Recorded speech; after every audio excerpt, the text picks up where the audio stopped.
Recording studio Gopalganj. DJ Prince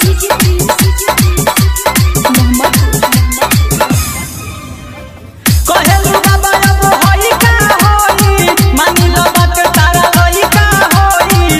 कहेलू बाबा अब होई का होई मानी लो बात तारा होई का होई। लेके तू मल जड़ी कुल्ही पे ए बुची एगो टोटरम काला ए बुची एगो टोटरम काला हाथ फेरना तनी गुली पे। ए बुची एगो टोटरम काला हाथ फेरना तनी गुली पे। कहेलू बाबा अब होई का होई मानी लो बात तारा होई का होई।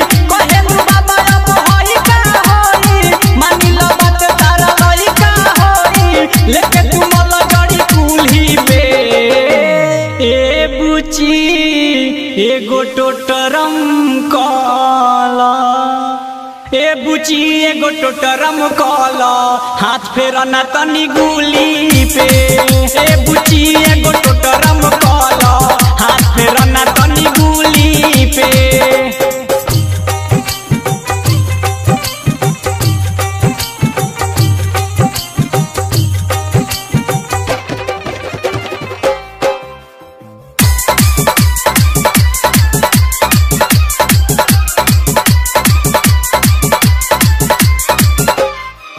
तनी फूलवा चढ़ावो छक पानी के गिरावो। तनी फूलवा चढ़ावो छक पानी के गिरावो। मैं अच्छा तो मिला के बुचिया कहतानी जवन कल तनी आगावा से भला जनी एने ओने देखो बुचिया। उठे ना रे हम दरदिया तनी को छापे ना पड़ी हरदिया तनी को। उठे ना रे हम दरदिया तनी को छापे ना पड़ी हरदिया तनी को।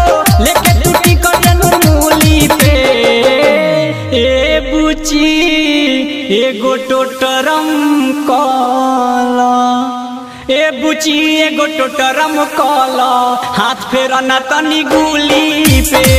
ए बुची एगो टोटरम काला हाथ फेरना तनी गुली पे।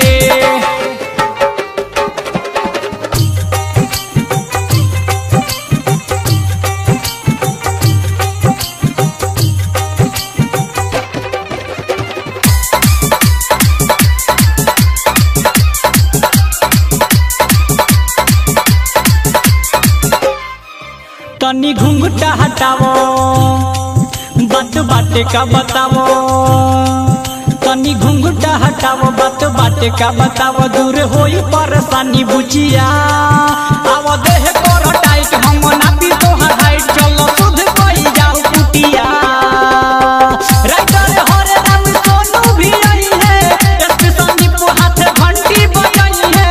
राइटर हरे राम विकास भी आई है एसपी संदीप हाथ घंटी बजाई है। आज ये बरहम बाबा खुली के ए बुची एगो टोटरम काला ए बुची एगो टोटरम काला हाथ फेरना तनी गुली पे।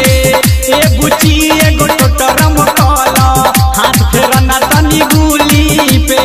अरे ये बात तनी जल्दी करो ध्यान को बैठे के टाइम हो गइल बा।